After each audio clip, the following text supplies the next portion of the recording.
High all, welcome back to my channel in daily rhythm with Rohini. तर मी हा video directly गावावरून shoot करत आहे रँडमली.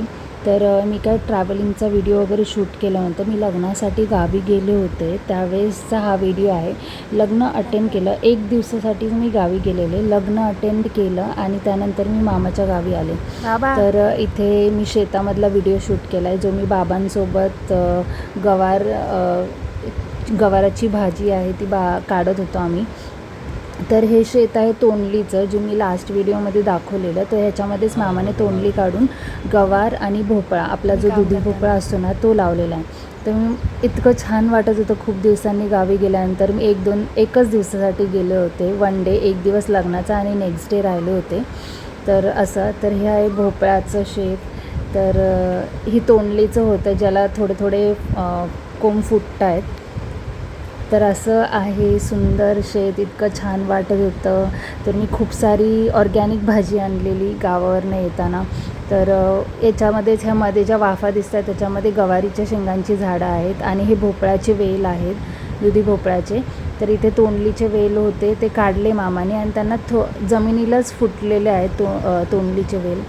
तर इतका सुंदर नजारा. आणि तिथे गेल्यावरती सगळ्या उन्हाळ्यातल्या सुट्टीच्या जुन्या गोष्टी मला आठवत होत्या, कसं आम्ही सगळं खेळायचो. इतकी झाडं होती, इतकी आंब्याची झाडं होती ह्या शेतामधनं त्या शेतात, त्या शेतातून ह्या शेतामध्ये. अख्खा दिवस सकाळपासून संध्याकाळपर्यंत त्याच्यामध्येच जायचा. सगळ्या मेमरी रिकॉल होत होत्या, सगळ्या गोष्टी आठवत होत्या. इतकं छान वाटत होतं. खरंच आहे, गावची मज्जा अशी एका शब्दामध्ये सांगण्यासारखी नाही आहे. एक वेगळीच मज्जा आहे. इवन जेव्हा आपण शहरामध्ये आलो, तिकडल्या फॅसिलिटी अनुभवल्या, तरी मन मात्र गावीच वळतं. ह्याच्यावरून मी नक्कीच सांगू शकते की शेतात जसं आपण पाऊल ठेवतो तसं आपण सगळ्या फॅसिलिटी विसरून जातो आणि अख्खं सुख फक्त ह्याच्यातच आहे हे जाणवतं. तर माझा देखील असाच अनुभव होता, खूप सुंदर अनुभव होता. अगदीच मस्त वाटत होतं. खूप वर्षांनी मी जवळजवळ 4-5 वर्षांनी गावी गेले. 4-5 वर्षांनीच गावी गेले. मग इथे मी मामाला मदत करत होते की गवारीच्या शेंगांचं पोतं आहे ते थोडंसं खाली करत होते, जेणेकरून त्याला नीट पकडता येईल, ग्रीप मिळेल म्हणून. आणि मग थोडंसं खाली करून मग आम्ही त्याच्यामध्ये पुन्हा भरणार होतो. तर मी असे 2 पोती गवारीच्या शेंगा खुडलेल्या होत्या. तर ह्या पद्धतीने मी काढते आणि दुसरं पोतं भरायला तयार करते. आणि नंतर मग दुधी भोपळ्याचे पण चांगले भोपळे आले होते, लहान लहान, छान होते. असं बघून वाटत होतं की किती सुंदर, छान आहे.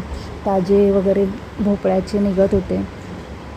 भारी वाटत होतं काम करताना शेतामध्ये, खूप भारी वाटत होतं. नक्कीच असा अनुभव तुम्हा सगळ्यांना देखील किंवा काही जणांना नक्कीच मिळाला असेल, जे शेतात जातात किंवा ज्यांचं शेत आहे किंवा गावी घर आहे, अशा लोकांना ह्या फिलिंग्स लगेच कळून येतात की शहर आणि गावामधला फरक. आपण कितीही शहरामध्ये राहिलो तरी गावची ओढ ही वेगळीच आहे. जरा हे बघा, आमच्या शेतात कामगार कसे काम करतात बघा. ते गामेला वत्तीश काम. त्यानंतर मी, बाबा आणि आजी तिघं पण भेंडीच्या शेतामध्ये गेलो होतो. हे भेंडीचं शेत मामाचं नाही आहे, पण तिथे होतं. तर तिकडले जे मामा होते त्यांनी सांगितलं होतं की तुम्ही काढून घेऊन जाऊ शकता हवे तितके. तर ते सगळ्यांसाठी मोकळं होतं की ज्याला हवं तेवढं घेऊन जाऊ शकता. तर हीच ती गावची मज्जा आहे की सगळेजण एकमेकांसोबत प्रत्येक गोष्ट शेअर करतात, तिथल्या भाजीपाला, छोट्या छोट्या गोष्टी शेअर करतात. तर गावाला हा अनुभव खूप छान येतो. माणुसकी आहे, खूप लोकं चांगली आहेत. खरंच ती मज्जा वेगळीच आहे. आपल्या लोकांसोबत राहण्यामध्ये एक सेफ्टी असते, एक सिक्युरिटी असते आणि एक आपुलकीपणा असतो. आणि मला पण खूप छान वाटत होतं की मी स्वतःहून तिथे शेतामध्ये मला हव्या तशा भाज्या मी घेऊ शकत होते, खुडू शकत होते. ऑर्गॅनिक मी सगळ्या भाज्या घेत होते, हे पाहून मला खूप आनंद झाला. तर तुम्ही देखील असा अनुभव घेतला आहे का? घेतला असेल तर कमेंट सेक्शनमध्ये नक्की सांगा. हा अनुभव खरंच खूप सुंदर आहे, प्रत्येकाने अनुभवावा असा आहे.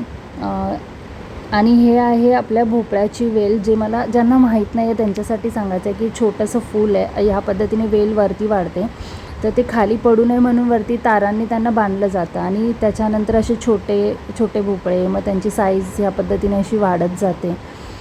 खूप काळजी घ्यावी लागते झाडांना वाढवताना, प्रत्येक गोष्ट बघावी लागते की पाणी, ऊन ह्या सगळ्या गोष्टींकडे बारकाईने लक्ष दिलं जातं. आणि हा मोठा भोपळा, त्याच्यानंतर पण असे बरेचसे मोठे मोठे भोपळे होते. मग त्यांना नंतर हळूच जेव्हा बाजारात पाठवायचं असतं तर छान प्लास्टिकच्या पिशवीमध्ये भरून मग ते पाठवलं जातं. वाईट ह्या गोष्टीचं वाटतं की जेव्हा त्या तोडल्या जातात तेव्हा त्या खूप फ्रेश असतात, पण आपल्यापर्यंत येतोपर्यंत म्हणजे प्रत्येक शेतातून आपल्यापर्यंत पोहोचतोपर्यंत त्यांची हालत इतकी खराब होते की असं वाटतं की त्या ताज्याच नाही. आणि ॲक्च्युली त्यांना तोडून 1-2 दिवस झालेले असतात किंवा 1 दिवस नक्कीच झालेला असतो. तर हरकत नाही, पण ह्या मागे शेतकरी किती मेहनत करतात हे तिथे गेल्यावरती स्वतः काम केल्यावर कळतं. त्याच्यानंतर मी निघाले मुंबईला यायला. तर बस मला मिळालेली होती, खूप प्रचंड गर्दी झालेली होती. आणि घाटातला प्रवास मला नेहमीच आवडतो, खूप भारी वाटतं घाटामधनं येताना, खूप छान वाटतं. पण असं झालं की आम्ही येत होतो त्यावेळेस घाटामध्येच गाडी बंद पडली आणि जवळजवळ अर्धा तास ती घाटामध्ये बंद पडली होती. कशीबशी ड्रायव्हरने वाशी पनवेलपर्यंत आणली आणि त्याच्यानंतर पण ती मध्ये मध्ये बंद पडायची. तर बंद पडल्यानंतर पुन्हा अर्धा 1 तास ती चालू करण्यामध्ये जायचं. पण हरकत नाही, घाटामध्ये बंद पडल्यामुळे इतकं काही वाईट नाही वाटलं, कारण आजूबाजूचा परिसर इतकं सुंदर पाहायला भेटत होता, अनुभवायला भेटत होता की तो अर्धा 1 तास कसा निघून गेला ते कळलंच नाही. तर पण घरी यायला खूप उशीर झाला, ती एक वेगळी गोष्ट आहे, पण ठीक आहे. Good morning everyone. सो काल रात्री पोहोचल्याचा मी व्हिडिओ काही शूट नाही केला, कारण इतकी जास्त टायर्ड होते रात्री. लिटरली मला 9:30-10 झाले होते इकडे यायला आणि गाडी घाटामध्येच बंद पडलेली होती, त्यामुळे तिथे आमचे 1.5-2 तास गेले. आणि एक मेन एक गाव आलं होतं जे हायवेला लागून आहे, तर त्या गावामधून हायवेला येतोपर्यंत जवळजवळ 1 तास गेला होता आमचा. तर असे 2-2.5 तास माझे त्याच्यामध्येच गेले. त्याच्यामुळे सो 2 दिवसाचा एक्सपिरियन्स अतिशय भारी होता. लहानपणाच्या सगळ्या गोष्टी जवळजवळ रिकॉल होत होत्या. किती छान ते दिवस होते. सुट्ट्या खूप भेटायच्या, तर नेहमी गावाला जायचं सुट्ट्यांमध्ये, तिकडे खूप एन्जॉय करायचो. आणि आत्ताचा टाईम लिमिट 2 दिवसांचा टाईम लिमिट होता, बट इट्स ओके, सगळ्या गोष्टी एन्जॉय करायला मिळाल्या. मी नेहमीच म्हणते काही नसण्यापेक्षा काहीतरी चांगलं आहे यातच समाधानी व्हावं. तर येस, माझं हे वाक्य नेहमी असणार आहे. तर मी गावावरून येताना काय काय घेऊन आली ही मी तुम्हाला पुढच्या ब्लॉगमध्ये नक्कीच दाखवेल. आय होप तुम्हाला आयडिया नक्कीच आलेली असणार की मी काय आणलेलं असेल. बस चिल, मी दाखवेल तुम्हाला काय घेऊन आले मी. ओके, तर व्हिडिओ तुम्हाला आवडला असेल तर व्हिडिओला लाईक करा, शेअर करा, सबस्क्राईब करा, कमेंट करायला विसरू नका. तुमचे कमेंट्स माझ्यासाठी खूप इम्पॉर्टंट असतात. सो त्याच्यामुळे, आणि भेटूया पुढच्या व्हिडिओमध्ये. तोपर्यंत स्वतःची काळजी घ्या. बाय.